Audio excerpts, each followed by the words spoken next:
All right, good evening, everyone. Welcome to the May 13th Berlin Board of Education meeting. It is 6:01, and we're going to call this meeting to order. We will start out with the Pledge of Allegiance. I pledge allegiance to the flag of the United States of America and to the republic for which it stands, one nation, under God, indivisible, with liberty and justice for all.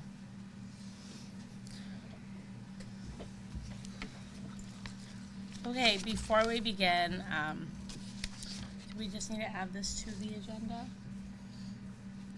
That's this is the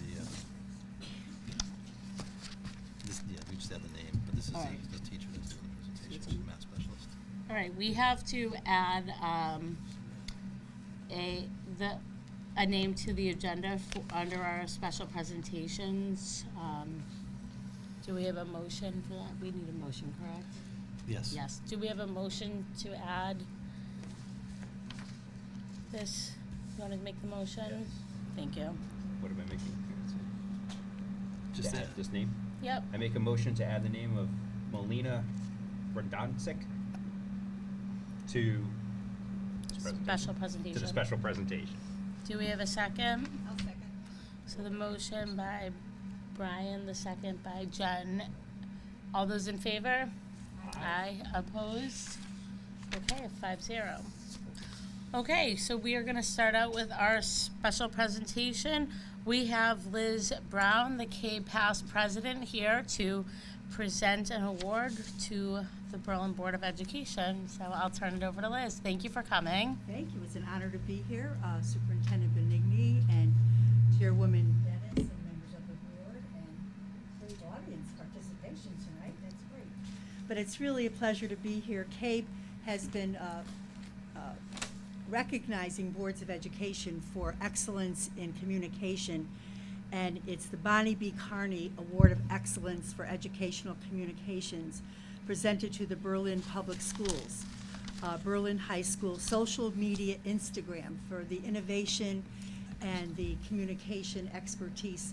And there really is a very stringent criteria that the review board looks at. First is the general criteria, which includes clarity of message, image, and consistency. Second, the specific guidelines of readability, editing, graphics, type, format, presentation, design, and value of expenditure. So you really earned this, and it's my pleasure to give you this award for excellence. So congratulations. Thank you. I would like to, Nick Smith, would you like to come up and say a few words? So this award we submitted on behalf of the work that him and his broadcasting Oh, students do. wonderful. Okay, great. So, come on up. Would you like my microphone, or would you like to share Liz's? Okay. Here. Thank you so much. Okay, it's my pleasure. My pleasure, yes. Sure, I'll use this. Yeah, take my mic. Charles, you can see and hear me?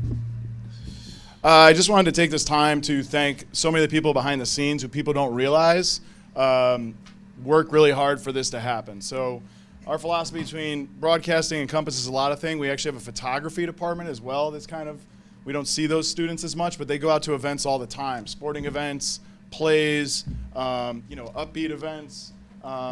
These guys are able to utilize a lot of the photos that those students take for these presentations they give for you as well, the social media, and I can tell you that the demand is through the roof. So we try to make it to as many events as we can because we want to tell the great stories of the school district. Every day something amazing is happening in the school district, and we try our best to cover all of it as much as we can. So I just wanted to do a chance to tell all those kids who aren't here today, who you may not see, you may not know, we have a lot of amazing student photographers. We've had photographers who've had their picture used by the Berlin Citizen on the front page, 16-year-old kids who are just at an event, and they get real excitement of seeing that.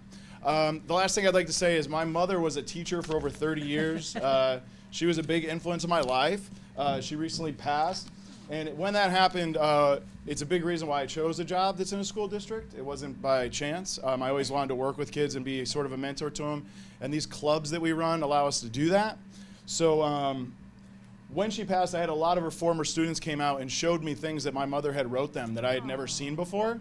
and they had kept since they were in 7th and 8th grade, and were now people my age. So they'd kept for a very long time. So I just want to read a real quick one that my mother sent to a student that this person sent to me that they had framed and kept with them as well. Actually, Charles, I showed you. I could put it up there just so we have the visual. But being really quick, this is from my mother, Mrs. Smith, as she was called an 8th grade teacher. This life is yours. Experience and enjoy it, taking one day at a time. Do not dwell on or grieve over the past, for it is gone forever. Do not worry or be troubled about the future, for it is yet to come. Live in the present and make your days so beautiful and memorable that they will be worth remembering. May your life be filled with peace, happiness, and tranquility. So thank you for this award, because the reason we do this is that so people's memories can be crystallized, and these kids don't realize they may take a photo that someday will be blown up in a kid's dorm room or something. I know I work with Mr. DeLude here's kid a lot, and he's just made unbelievable amounts of work that I can't wait for him 20 years from now to be able to look back and see all the stuff he did. So thank you for this. Thank you. Do you want a picture? Oh, sure. We'll take one more picture, they said? Yeah, let's do one more picture. Can we do it with your phone, because have you Yes, seen yep. my camera? Well, you could just, I if you gotcha. stand here and you stand here, we'll just make it quick here. Do you want any of your kids to get in it, or just No, you? they're working. They're I working. take photos of them, don't worry. We got plenty. I make really big ones for them, too. Here. Sure, come on out then. Boy, let's get in the picture. Let's get it real quick. Okay. My buddy Gina, I guess we're all in now. All right, get over here. These guys are. Did you go to Glamour? Did you go to Glamour? You're not ready. I want to do this. How do we want to do it? All right, here we go. Alright, the first one is gonna be you guys. Okay, great. Keep going, Sam. More. He's got a lot of confidence in the first one. Okay, one more now with the whole board. Okay, let's So do the stay board. right there and we'll all get it. All right, you guys get in here. We'll make it. Come on, Sam. You're gonna get this. Best shot of your life. All right, wonderful.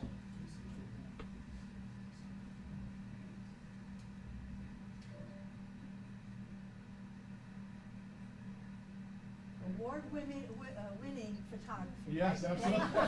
We kept our big cameras at home. Thank you. Have a great night. You don't have to stay much longer.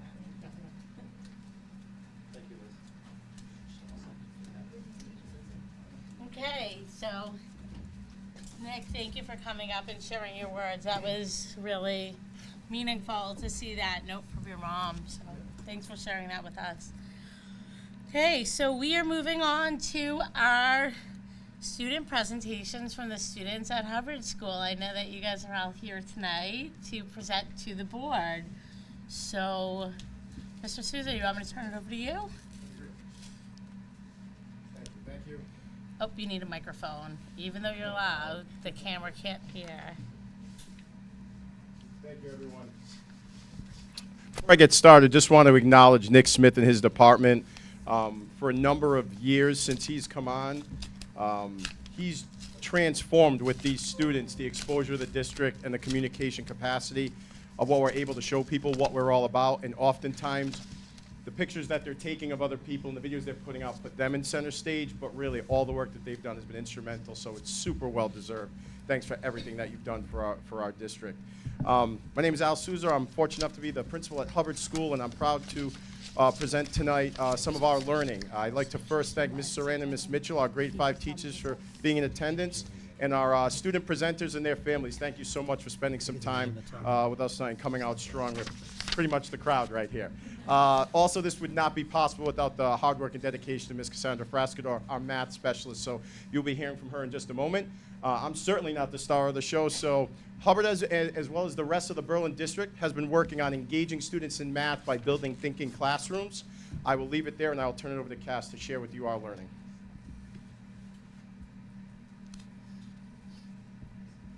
Hi, thank you.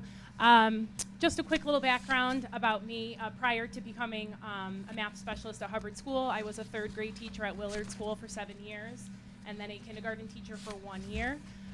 Tonight, joining me, I have let's see, let's start. Ali Lewandowski, come on, and Cece Sharma, and Brian Duong, and Andre Bublik, and Leah Borselli, Melina Radoncic and Finn Cabellis. Making sure I got them all. So these fifth grade students, you'll be seeing them do some work in a few minutes after I give some background about what they're going to be doing. But these very hardworking fifth grade students have not only worked with me, the math specialist, but they've also worked with their two fifth grade teachers in their classroom around this idea of building a thinking classroom. So I'm going to briefly go through just to give you all some background on what exactly this is. So Peter Lidhall, he is the writer of Building Thinking Classrooms, the mastermind behind this. Just a little bit about him. He is a professor of mathematics education, a former high school mathematics teacher. What he did was he went into a high school and observed high school teachers teaching mathematics and kind of looked to see what worked and what didn't work. And he tested these traditional practices and ran some experiments to see what happened when teachers carried them out. But his overall goal during this experiment was to try to increase the number of students thinking and try to increase the number of minutes during which students were thinking. And that's where this building a thinking classroom comes from. So instead of a student just quickly running through a task and saying, I'm done, we actually are getting them to think more deeply into the task that they are working on. So what does a thinking classroom look like? Students are working in groups or partnerships. They are standing rather than sitting in their seats. They're working on these non-permanent vertical spaces, which allows them for more risk-taking with the whiteboard markers, as well as engagement and collaboration with their peers. The furniture in the classroom is arranged actually more like this, where it's not to defront the classroom so they can talk with one another with that collaboration piece. The groupings, when students do work, they are randomized, and you'll see a little bit of that happen right now. So the way that you'll see this play out is exactly how it plays out in a classroom. And our goal as teachers is to really try to only answer those keep thinking questions. So a lot of times students will say, is my answer correct? And instead of saying yes or no, it's more of prompting them to say, well, explain the steps on how you solved this problem, or where in your work do you think you are correct, or do you have any stuck points or misconceptions? So in our classrooms right now, the teachers in grades K, 4, and 5 just had a little exposure using these white books, the vertical working spaces, through our newer mathematics program, Illustrative Mathematics.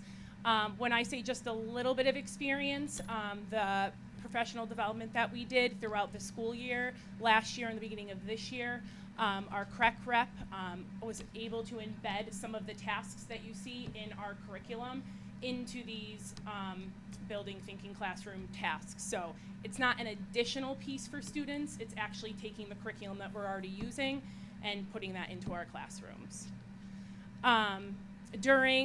While students are working, it's in the moment differentiation. These types of tasks are suitable for all learner profiles.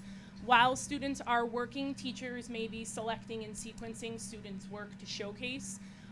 There may be some misunderstandings, misconceptions that the teacher wants to highlight and bring the students together. And then it also allows for opportunities for students to make those justifications and generalizations in the math community.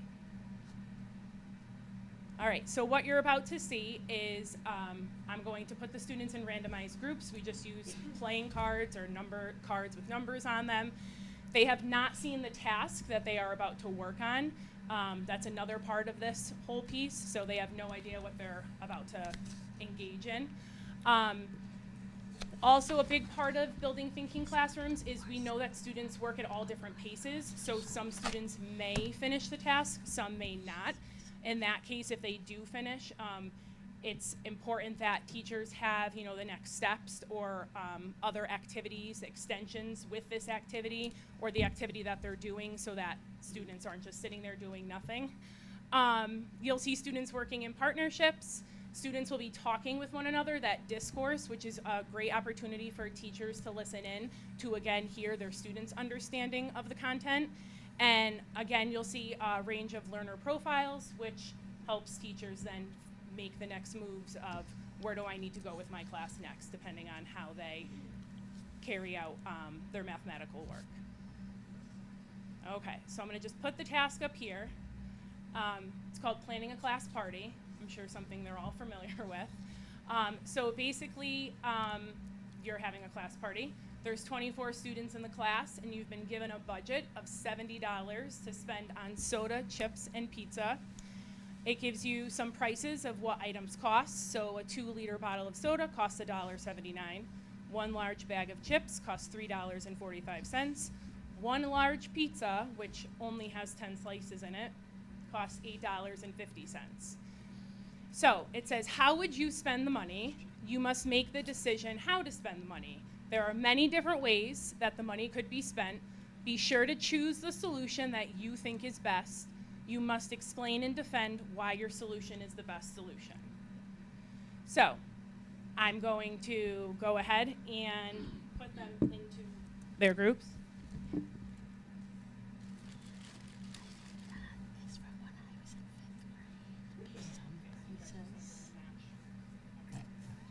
Pizza's like 20 bucks. That's what I'm saying.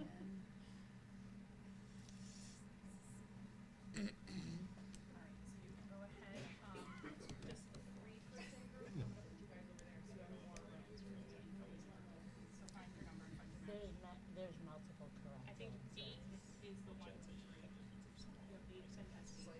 You can. 8 and 8. Okay, so you guys are going to work at that board. Okay, I'll come give you your markers. Okay, so there's a board on this side. I'm going to push it forward.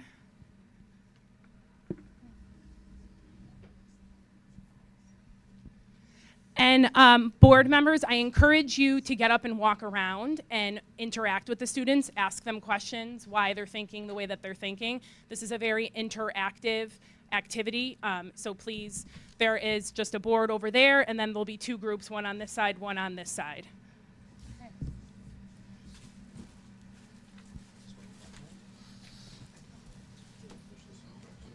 Oh, yeah, what, you can put them there, yeah. Are you, who are you with, you two? Okay, you guys, oh, that's the 2 ones. Grab that. And you want you guys to go on the other side? Okay. And the task is right now. I said to Brian, I said, that's from when I was in 5th grade. They haven't updated the problem. Yeah.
All right, mathematicians, if you can please cap your markers and put them in the bag. And my friends over on the wall, if you can come join us up front. I'm just gonna turn this.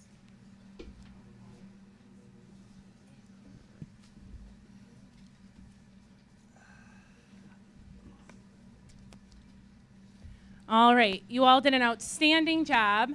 As you can see, we came close to finishing. I don't think a group actually finished, but hopefully you got to see the different steps and hear the conversations that students were having with one another. I think it's very interesting to see the way that students started, just because it looked different across all three boards. I'm going to have this group right here, I believe it was Brian and Leah. If you can just share out a little bit about what you did.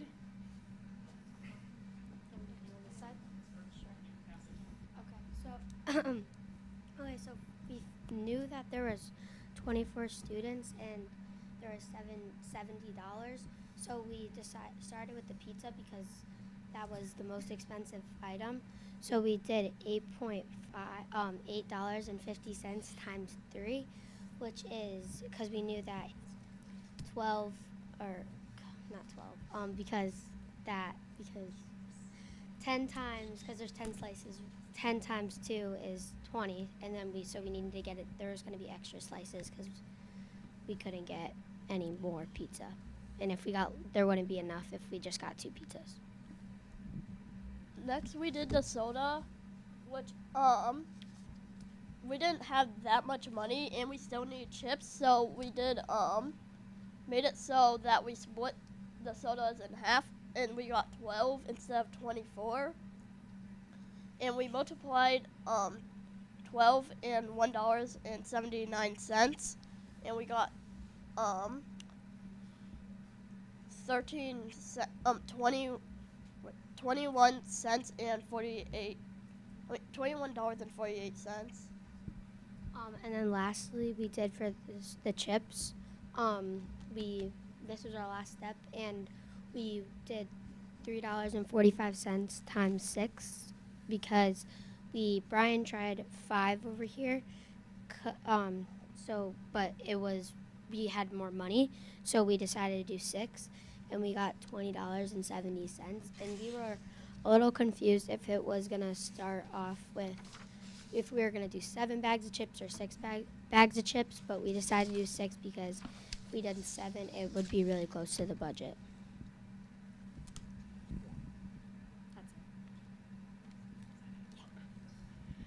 All right, thank you so much. One thing I did forget to mention, when I use these tasks in the math room or in teachers' classrooms, I personally like to give the partners 2 different colored markers. There are other teachers that like to just give them 1 marker and then they have to like share and do their thinking. Just for me personally, I just like to see both sides, and it's easier for me to really see where the work is coming from, so that in my next steps, I'm able to determine where that child still needs supports moving forward based on the color that they were using. Just one last piece that I just wanted to leave us with.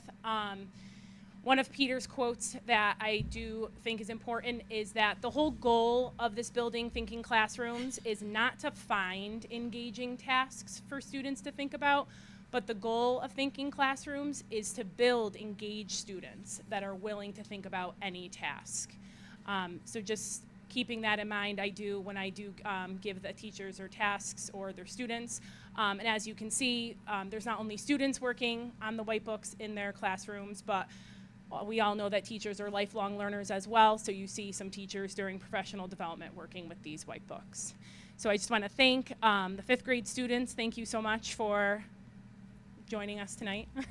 And thank you 5th grade teachers for being open and flexible to new opportunities in the classroom.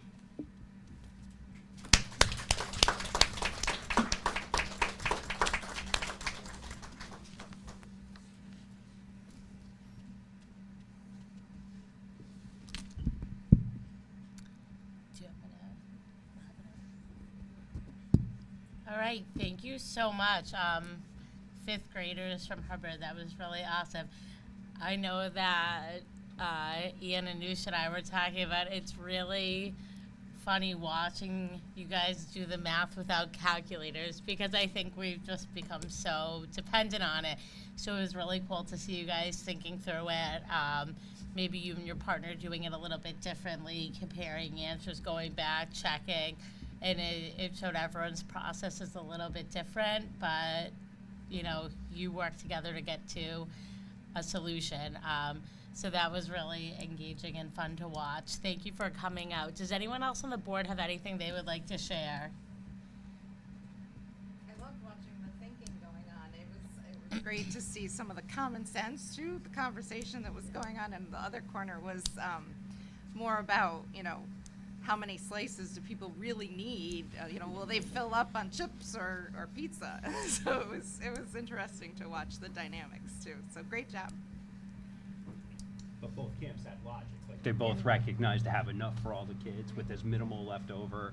It was just, yeah, so neither one of them were right or wrong. It was just it's always more pizza though, just for the record, always more Always pizza. more. You can't have enough. And I know it's probably not easy doing all of that thinking and math with a bunch of adults you don't know watching you. So thank you for doing that. Okay, so I don't know if Mr. Souza or Mr. Benigni has anything they'd like to share. They can if you guys have any concluding thoughts, but before you leave, you don't have to say. There are cookies over there, so please help yourself. And if you want to stay for the remainder of the meeting, you certainly can, but please do not feel obligated. I'm going to see if Mr. Souza or Mr. Benigni have any closing thoughts before you guys go home. Just thank great job too, way to show your learning and thank you for people don't get to see it every day in their role, so great. It's great to see you working on a problem where there's not one right answer, and then for you to make logical decisions on what the answer should be, and listening to the groups explaining what you're doing and why you're doing it. One of the groups said, maybe we shouldn't have done it that way, because those are the real things in life. As a former math teacher, still teaches at Central, those skills that you showed today are what you're going to use for the higher level maths and as you go beyond. So thank you very much for showing us what you do every day in school. So thank you. All right, well, thank you so much. There are cookies over there. Help yourself. We're not going to make you do math. I think there's a few more than that. We will continue our meeting, but please just carry on.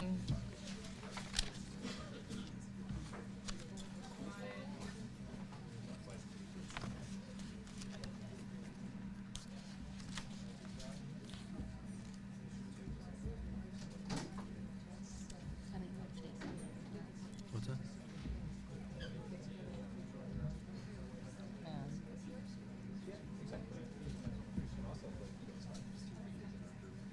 I talked to her, like I said. What? I had a 45-minute conversation. know. Keep rolling. Yep. All right, so I'm going to move on to the next item on the agenda, report of board members.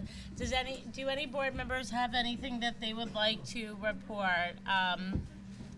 You know, I will turn it over to you guys if you have anything you would like to report to start it out.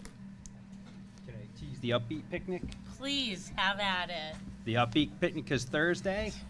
I'm going to be in the dunk tank. Anybody else brave enough to be in the dunk tank? Nope. 7 to 7:30. My gosh, I hope it's not that cold. Both the water and the air. And I hope it has a fairly decent weight capacity. I'm sure you're fine. But anyway, so This Thursday? yeah, Okay. this Thursday. No, I think it's next No, Thursday. next Thursday. It's next Oh, is it Thursday. next Thursday? Next Thursday. 23rd. Oh, okay, next Thursday. I Good was chance for it to the get wrong warmer one. out then. That's fine. Yeah. And I just want to tease the Berlin High chorus concert tomorrow night. Is at 7 o'clock. We have some seniors that will be their final concert, so it'd be good to see them one more time. I also, a little unrelated to the schools but related, I did go to, I zoomed in on a couple of finance and town council meetings, and I think what came out of those for me was, from the budget perspective of things, you know, there's 10% of the people who went out to vote.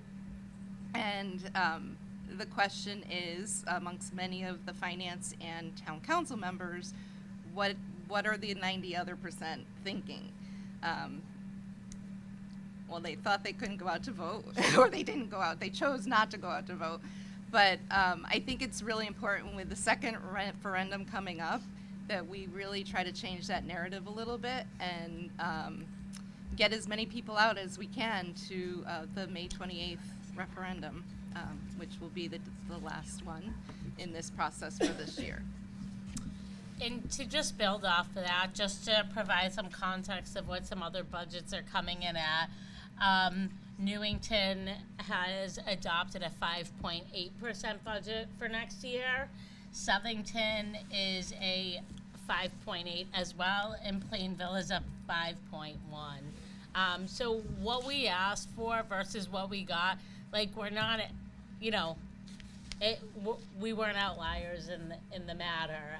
With inflation, with contractual obligations, cost of living increases, you know, I know that there's been a lot of discussion back and forth about our ask, but if that was the case, then other towns around us would not be adopting that, like 3 towns surrounding us. So I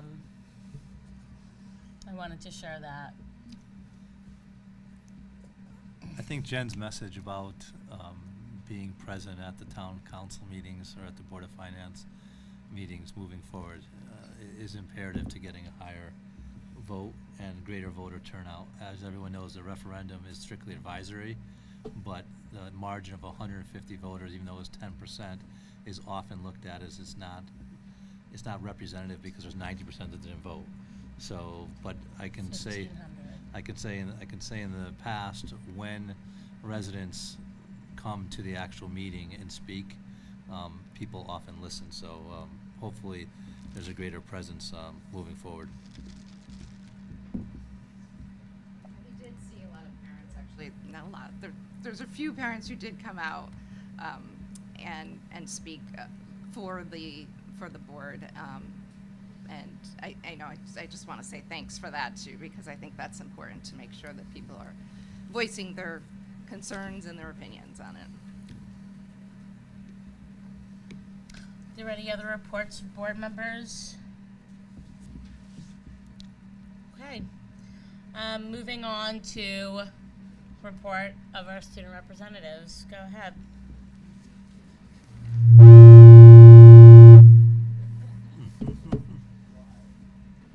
Okay. So from May 3rd to May 5th, over 60 Uppy students traveled to YMCA Camp Jewel for their annual May weekend. With students designing their own service project, as well as completing a low ropes challenge course, a canoeing activity, and ziplining across Camp Jewel's lake multiple times, students learned how to get out of their comfort zone and be open to new experiences. Additionally, the 2024 to 2025 Uppy Senior Board was also revealed to current peer leaders. Beyond this, Uppy May Weekend will also be hosting its annual the Berlin Uppy program will be hosting its annual townwide picnic on May 23rd at the Berlin Fairgrounds. Here, many activities such as face painting, mini golf, a dunk tank, and a bounce house will be functioning and open to the community. Additionally, free hot dogs are available. On May 21st at 6 p.m., BHS students from across every grade level will be recognized with a plethora of awards from every department, as well as various book awards that recognize academic excellence and exceptional leadership skills. Awards night will be hosted in the BHS auditorium under the direction of Mrs. Rice and Mrs. Smithhead. And then, the annual AP Studio Art and UConn ECR exhibition will be taking place from May 28th to the 31st. The exhibition is free and will take place in the BHS Library Media Center. And then on May 22nd, second semester capstone students will be presenting their topics during school hours for evaluation.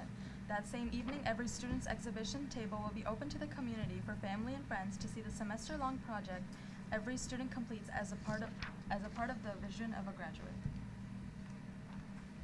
And then on June 4th, many seniors will be awarded for their hard work both in and outside the classroom through various local scholarships sponsored by organizations such as the Berlin Lions Club, the Ryan T. Lee Foundation, Berlin Upbeat, and the Berlin Little League, as well as various PTOs from across the district. Scholarship night will be taking place in the BHS auditorium around 6 p.m. And on May 2nd, the distinguished members of the National Honor Society were celebrated during their induction ceremony. Among the honored students were those who exemplify excellence in both academics and community service. Congratulations to all the newly inducted members on this significant achievement. And that's all we have for tonight, so thank you. Thank you so much. Does anyone have any questions for Anisha or Ian? No? Okay, well, thank you for that report. Committee reports. So, right? We met once before. Viva goals. Yeah, community engagement. We got together. I don't know the date off the top of my head, but we went over our goals. We rewrote them for the year, which I think is being presented later on. later on. Yep. And same with the curriculum committee. I filled in for Jamie at that meeting, and we met last Wednesday, I believe. And everything that we covered we will go over tonight. The calendar, textbook adoption, and the teacher evaluation. Yep, so we'll be covering that later on in the meeting. All right, anything else? We don't have a correct report this evening. Do we have any correspondence to the board? No correspondence this evening. All right, do we have anyone that would like to approach the board for audience of citizens? Okay. Next item, we have a retirement of teacher of special education at Berlin High School. Do we have a motion for consideration? I'll move that the board accept the retirement of Terry Gallagher, teacher of special education at Berlin High School effective June 30, 2024. Also to thank her for the 18 years of service she has provided to the youth of Berlin and wish her good health and happiness in her retirement years. Do we have a second? Second by Gina. So motion by Peter, second by Gina. Any discussion? Okay, all those in favor? Aye. Opposed? 6-0. I don't know if Jamie voted from. Did Jamie vote? Jamie, you voting? Yeah. Yes. Okay. Yes. Jamie So votes yes. 7-0. Thank you. Moving on to the consent agenda. Do we have a motion for consideration? Move that the board approves the consent agenda as presented. Do we have a second? I'll second. So motion by Peter, second by Melissa. Any discussion on the consent agenda? Okay. All those in favor? Aye. Opposed? Did Jamie vote? Yep, okay. Thumbs up. 7-0. Moving on to the proposed 2025-2026 school calendar. So this has been added to Schoology. I hope you all had the opportunity to review it. We reviewed it in the curriculum committee meeting for revision. I don't believe anyone had any opposition in that meeting because, you know, they really did a good job at taking the feedback from the board, spreading out the half days. They, you know, line up a little bit better with the long weekends, and there is now PD on referendum day. So we finally addressed the multiple year long mystery that we haven't been able to solve. So I think that's great. Before we discuss this, we are just gonna move to a motion and then we can open up for discussion. Do we have a motion for consideration? Move that the board adopt the 25-26 Berlin Public School calendar as presented. Do we have a second? I'll second. So motion by Peter, second by Melissa. We can open it up for discussion. Any discussion? All right. We can move to a vote. All those in favor? Aye. Opposed? Did Jamie vote? Yep, 7-0. Good job.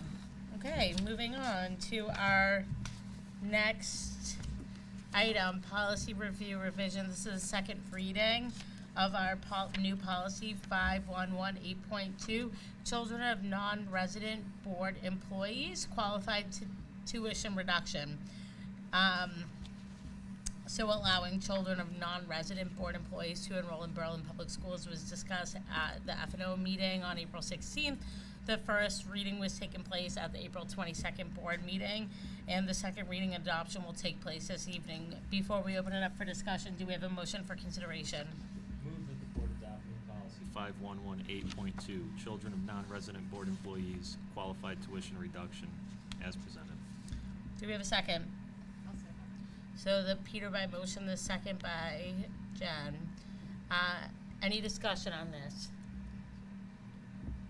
I didn't have time to get my questions in on time, but I was just kind of curious. Obviously, we had talked, about this before and of one way of, retaining teachers. So I was just kind of curious, is there a certain number that have come forth already that would be interested that also got this conversation kind of There were 3 teachers over the last 2 years that spoke to me Okay. across the entire district about it. I did get one teacher at the last board meeting that did question and say, they asked years ago and said, I may still be interested. Can I find out more information? And I just said, it's being voted on the policy. If I could draw your attention just to one thing that was added to the policy, which you can see, I think it's paragraph 4, third bullet down. Just the tuition, we set it as a percentage, so as the percentages per pupil goes up, it would go up annually. So it's not a fixed number, if that makes sense.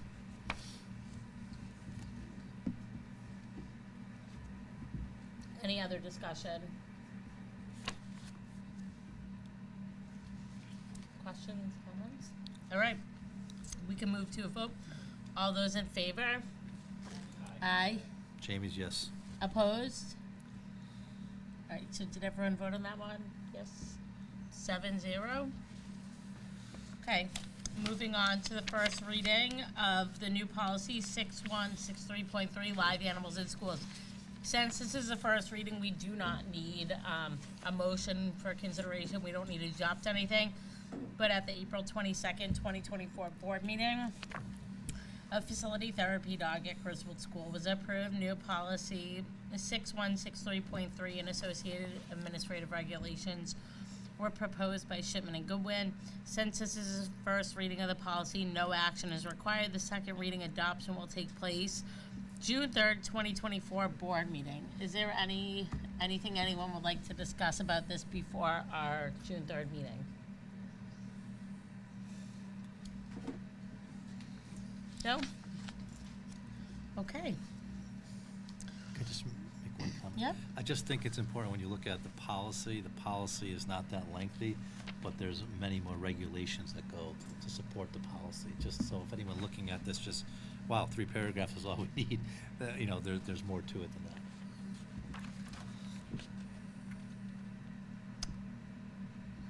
Okay. Moving on to textbook adoption. So I'm going to invite up Lori Jerpin and Cara Watson, the co-directors of Curriculum and Instruction, to present the following textbooks recommended for adoption. So I'll turn it over to you. Thank you. So in your Schoology account, you have all the information about this particular adoption. Aaron's Law is something that talks about us being able to talk basically about good touch, bad touch. And we looked at a couple of different programs that were out there to kind of give us some feedback. So it's something we have to do. We wanted to do something that was meaningful for our students and gave them the option to learn about the safety rules as they progress from K to 5. The thing that's important about this is that parents have the option to opt out of this if they choose not to, and that was part of the packet that we sent. So we looked at several of the teachers liked this program because they've used Second Step before, and it's something that they're familiar with, and they're hoping that this will be an easy implementation. We do get professional development that comes online through this program, and I think it'll be a good addition to our curriculum at the elementary level. This is not something that is widespread over the year. There are actually 6 lessons at each grade level, and the topics are the same from grade to grade. They just build on each other in terms of the developmental appropriateness. So we talked about setting up like a child safety month when this would take place at each school. There would be information that would go out to families ahead of time, so the messaging would be clear as to what this entails. And then, as Lori said, if a family wanted to opt their child out, we cannot mandate that a student has these lessons, but we're hopeful that most people will be in favor of that. It is something we have to be offering, so we do have a plan for that. We won't hold this right up front at the start of the school year. That's important to note. We feel it's important for teachers to have an opportunity to build classroom community and a relationship with students before they have these discussions. That's really it. Any questions? Half of you were with us to talk about this already, so I feel like. So we'll move to a motion and then we'll open it up for discussion. Do we have a motion for consideration? I'll move the board adopt textbook Set the Step Child Protection, published by Committee for Children. Do we have a second? Oh, I'll give it to Brian this one. So motion by Peter, the second by Brian. Any discussion on this? Any questions, comments? Okay, hearing none, we'll move to a vote. All those in favor? Aye. Opposed? Jamie's in. 7-0. Thank you so much for your presentation on that. Yes. Very soon. So, moving on to the next thing, our committee objectives. They were uploaded in Schoology. I hope everyone has had the opportunity to review the Community Engagement Committee, the Curriculum Committee, and the Finance and Operation Committees. Would any of the committee chairs like to share about these goals? Yeah, sure. So for the Finance and Operations Committee, we have 3 goals. It's to review current budget process, including ongoing discussion and recommendations for changes and improvements as necessary. Number 2 would be coordinating with the town on capital, building, and site budgeting to support effective long-range planning. And our 3rd goal is to review the financial impact of the district's plan development and strategies for recruiting and retaining high-quality educators and staff. Okay, thank you. Any comments or questions to Peter about? Okay. Peter, have anything else you want to add, or that covers it? That covers it. Okay, Jamie asked me to read the curriculum committee for her. So commit to building an organization that focuses on learning of all members, resulting in the optimal growth of each student. Integrate the vision of the graduate competencies into daily learning experiences as outlined in the district curriculum, and support the development of the social emotional well-being of all members of the school community. Anyone want to add or share any thoughts on that?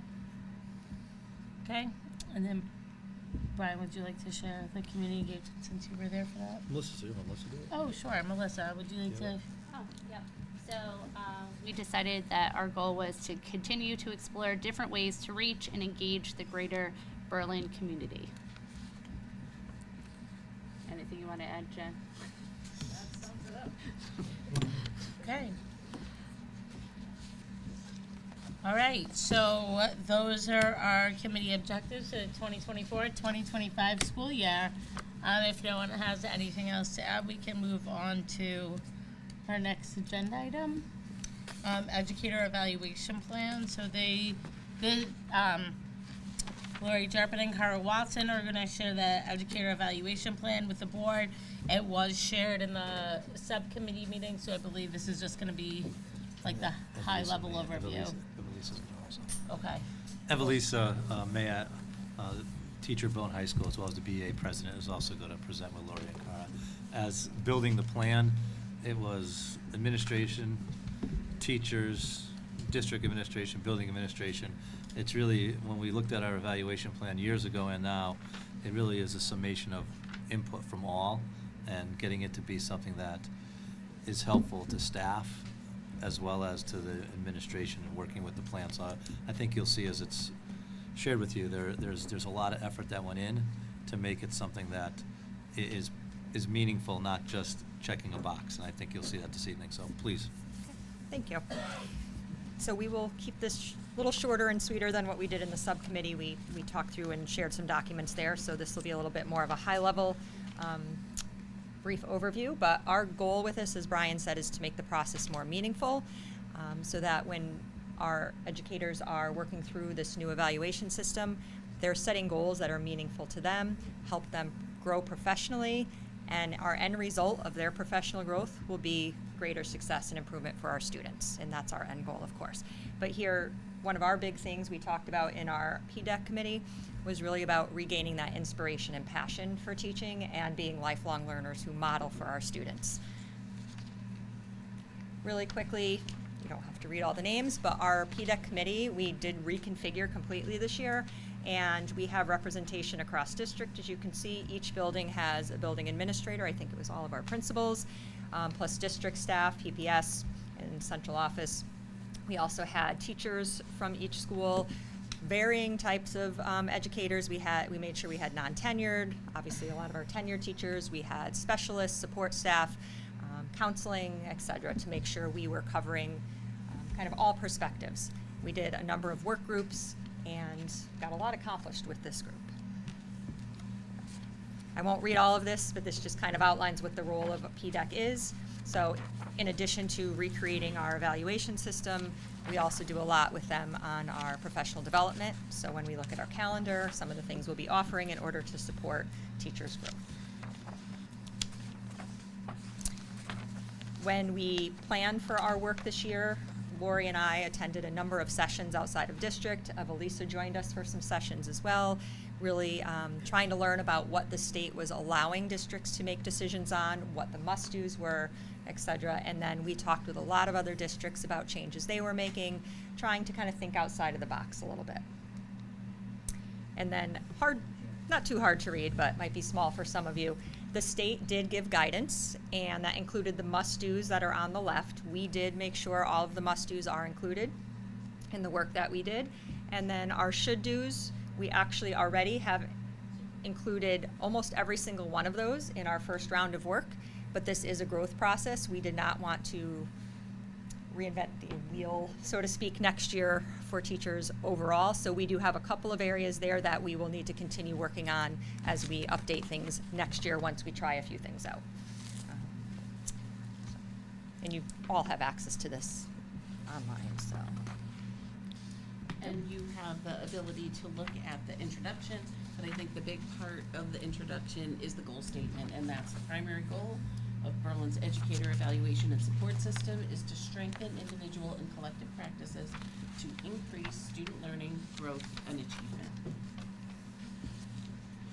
One of the things we did as a committee is send information out, a survey out to staff to ask them what they thought of our present evaluation. Now, please remember that the present evaluation was from the state, right?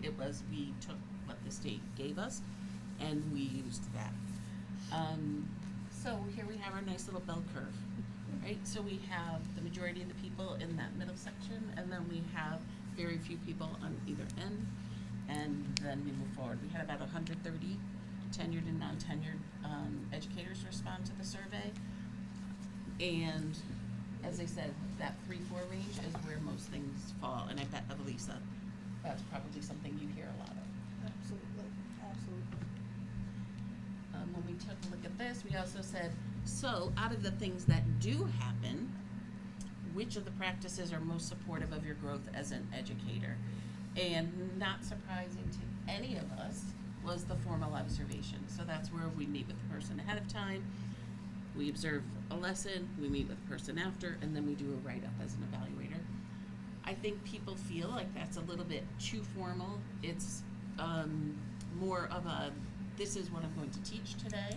It's not, I'm just dropping in to see what's going on in your classroom, and it became something that was evident, was not as helpful as teachers would like. So it doesn't mean that it doesn't have a place. So when we hire a new teacher, we do want to make sure that they know how to plan for a lesson, that they're able to deliver that instruction appropriately. So that's an important part for a new teacher to Berlin. But biggest is that conversation with the evaluator, that ability to sit down and say, What worked, what didn't, on both sides. What did students learn? All of that is really important. When we take a look at the patterns and trends, people value observations, that we want choice for our goals, that peer observations are something that's up there as well, and I think a lot of people haven't had the opportunity in the past however many years since we've had this plan to really explore that, so it was not as high as we thought it would be, but it's still up there. The frequency is important. No one wants someone to come in, twice a year and that's it, because what do you really learn about me as an educator watching me twice? That there's self-reflection, that we can prioritize our own learning as educators, right? If I want to learn how to do small group instruction, then I should be able to do that. And if I'm a 5th grade teacher, I should be able to do it with a 1st grade teacher who's really experienced at it. I should be able to do it with a 3rd grade teacher who's in the same place I am. And we can have a group formed that way instead of always looking at, it always has to be our teachers together. It always has to be 5th grade teachers together, right? We can expand our viewpoint of what that looks like. And one of the pieces that we said was missing from our instruction is that research-based effective practice, and that's part of the work that we're going to do next year as we look at what is high-quality instruction and what does that look like. So that's where we're headed. So we have a process now that will be very similar to our former process in terms of the timeline. So beginning year, middle year, end of year, there will be goal setting, mid-year and summative meetings, and data and information that's collected at each one. Couple of changes. So at the end of the year up until now, there has been a rating scale where teachers were rated on a 1 to 4, and that from the state has gone away, and now you're either meeting or you're not meeting. So that takes away, again, some of those compliance-based goals and things that people were setting to try to meet that exceeding. Now, if you're meeting, it could be based on whatever it might be that you chose, and it's really about showing your growth. So it really opens the door for people to aim for higher. Also a big part, the conversations, as Lori mentioned, and ongoing reflection. That's really important to us, that there are opportunities throughout the year to have those conversations, reflect on your work, and just keep aiming to improve. Flexibility with the goal setting. We can have a 1-year goal, you can have a 2-year goal, or even a 3-year goal. So it might be something you are going to research, learn about, observe colleagues, then implement, try some things out, reflect, tweak, and go back and implement some new things from there. So this can be done individually. You can work with a team. It could be your grade level or department members. It could be somebody in another department that has something similar. Oh, Evelisa and I want to work on conferring. We are in different departments, but we could learn together and try things out, observe each other. So it promotes some of that collaboration opportunity as well. Lori will talk a little bit later about non-tenured versus tenured and how team impacts our non-tenured teachers. So just really quickly, again, beginning of the year, this kind of outlines what you'll be doing as an educator, setting that goal, determining what evidence you'll be using to show the impact. We are continuing to use our Connecticut Core of Teaching. We, however, have condensed things to a single point competency rubric, which there's an example of in your, I think you can click on the link in Schoology, and that basically took our exceeding and meeting language and put it into a column for each of our domains. And these are the things we expect from teachers. They'll have a chance to look at this during goal setting and identify, here's where I'm strong, here's where I need to make some improvement, and they'll decide on an area to set their goal. We did start drafting some of our forms. We're continuing to work on that. There's an example of what that looks like. This will be a document that will be active throughout the year, and teachers will add reflections to this about their growth. And this will be part of the discussion at the goal setting, mid-year, and summative. Mid-year, at that time, there is potential. If you need to make any adjustments to your goal, you absolutely can during that conversation. And there'll be reflection opportunities there. And at the summative meeting, again, it'll just be that you're meeting or not meeting, looking at the learning, analyzing your data, your evidence, and then considering what your next steps are. Is this something to continue with, or are you going to set a new goal for next year? Chance to think ahead, share artifacts from the year. And And so when we look at tenured and non-tenured staff, tenured staff are staff that are new to Berlin, so it could be a brand new teacher. And if you're a brand new teacher, you go through the state designed team process. This will align directly with that because there's nothing worse than asking a brand new teacher to do two things that are meant to be together. So it will align perfectly and they will have the opportunity to just be successful. There are other ways that new teachers come to us. So we may have a new teacher that comes to us after teaching 15 years in New York. That person comes in a different place, but we have the ability now, so it still takes 4 years for them to get tenure because that's just a state statute that we align with.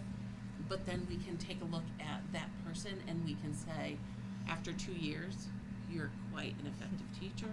So we're going to bump you up into the tenured staff. They're not tenured, but they're allowed to go to that level. And it's something that the evaluator would have to agree upon with the teacher.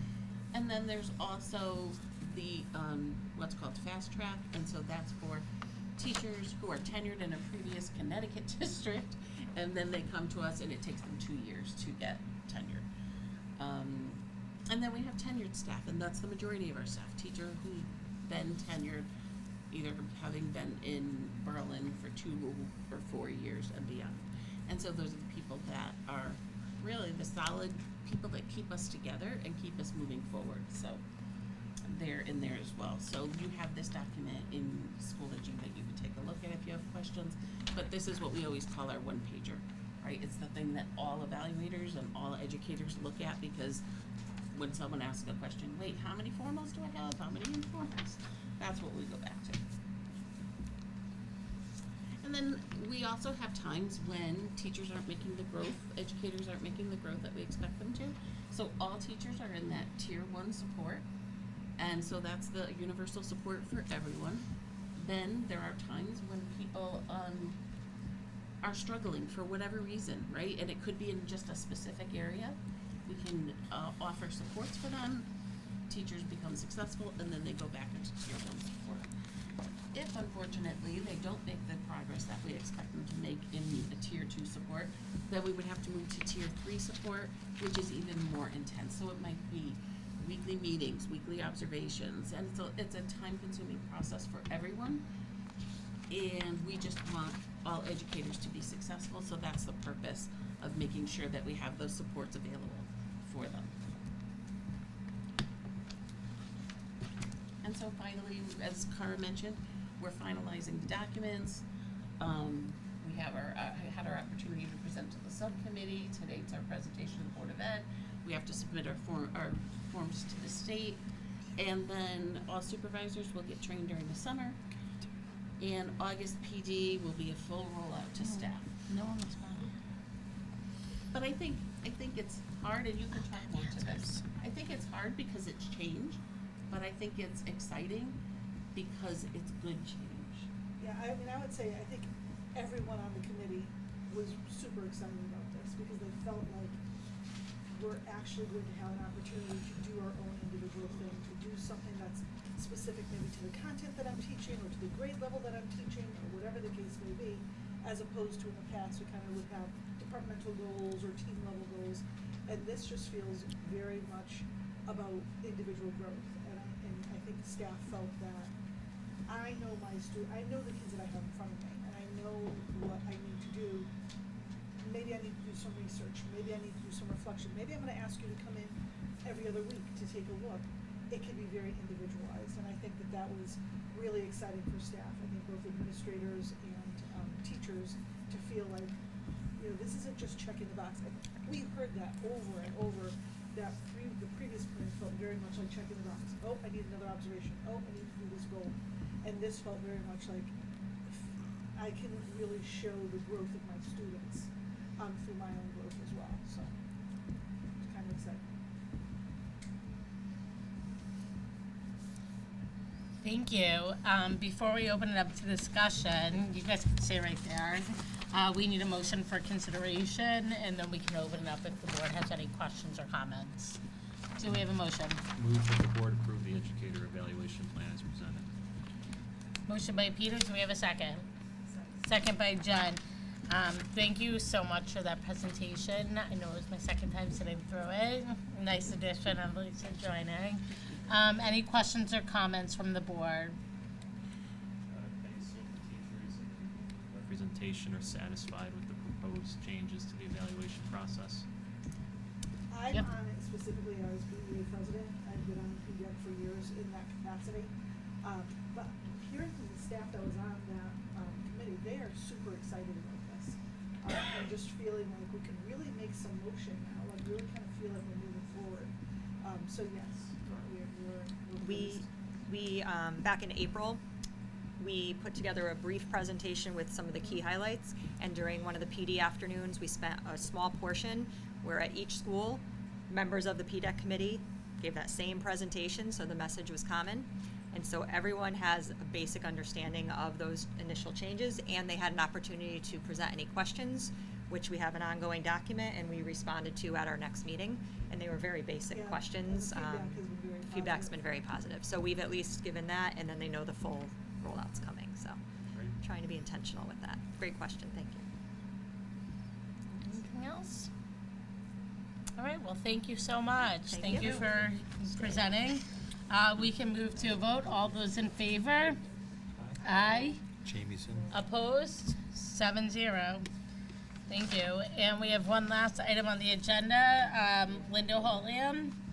Oh, Lori Turpin and Cara Watson will provide an update.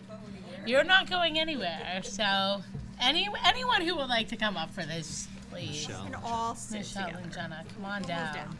We're good at this.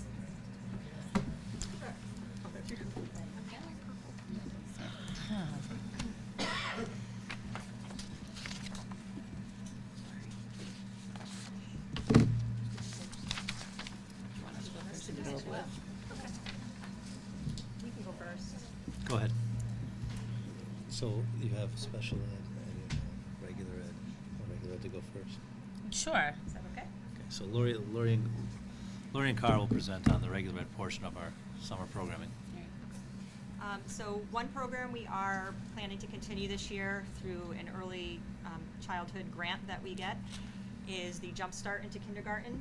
We do that in August. It's a 3-morning kind of introduction to school. So we aim this program towards students who don't come with any preschool experience. However, this year we may also, if we have room, open it up to some of our younger students whose families are still opting to have them attend after we completed the assessments. And it's basically a dress rehearsal for school. We have a couple of kindergarten teachers who will work with the students. They work on transitions, they'll do story time, they do activities, get them prepared for how they transition, how they line up, how they share, things like that. So it's a great program. The last couple of years it's been very successful to help our students navigate what it's like to be in kindergarten, especially when they haven't had that exposure to being in a classroom before. So that's one thing we're doing. We also have an English learner summer school that we're doing, and that's also grant funded. That is 9 days this summer, and the focus is obviously on oral language as well as some written language. I think it's going to be a lot of fun because they're going to do some planting, they're going to track, they're going to measure, they're going to, go outside, use language, they're going to play games that will allow them to engage and use language. So I think it's a great opportunity. We're looking forward to see how the students respond to that. That's it. That's it for us. Questions? Any questions? Okay. Good evening. So we're going to briefly describe ESY, which stands for Extended School Year, and that's for students on an IEP, an Individual Education Plan receiving special education. As you can see by the numbers, not all students with IEPs receive extended school year. We really take a close look at our students, our most struggling learners. So after they come back from Christmas break, how long does it take them to get up and running from when they left us after a long weekend or after April break? So these are the students that are typically recommended for ESY. Michelle and Jenna we're still in the middle of PPT season. These are our anticipated numbers of students that we will recommend. Doesn't mean that they're all going to come to school. So it's always a moving target when we come to you guys this time of year of what our numbers look like. But we do have 2 specific programs. So we have our BLAST program. And again, BLAST, many of you heard about our BLAST program. These are for our most significant learners. So we have the elementary BLAST, which right now has anticipated 18 students. And our secondary BLAST, our middle school right now, is only 3 students. And that runs for 5 weeks, 4 hours per day, for 20 hours per week. The rest of our ESY runs for 4 weeks, Tuesdays, Wednesdays, and Thursdays for 3 hours. And these are just the anticipated recommendation right now of how many students are going to participate. Preschool, about 12, elementary, 42, secondary, including our RISE program, 64, and our Transition Academy, which is 9. ESS also offers ESY. Right now, all 29 students were recommended. The kids come in for 4 hours a week and they participate in group or individual counseling. And then below is just our anticipated number of staff. Again, those numbers can change depending. You know, I know Sue McNally, our administrative secretary, has already sent out a Google Doc to our parents of those that recommended. Are you coming? Are you not coming? She's only gotten 25 responses. She really gets nervous this time of year because their parents aren't responding, but they'll start trickling in because we have to identify staff, we have to set up bus routes, and things like that. Any questions?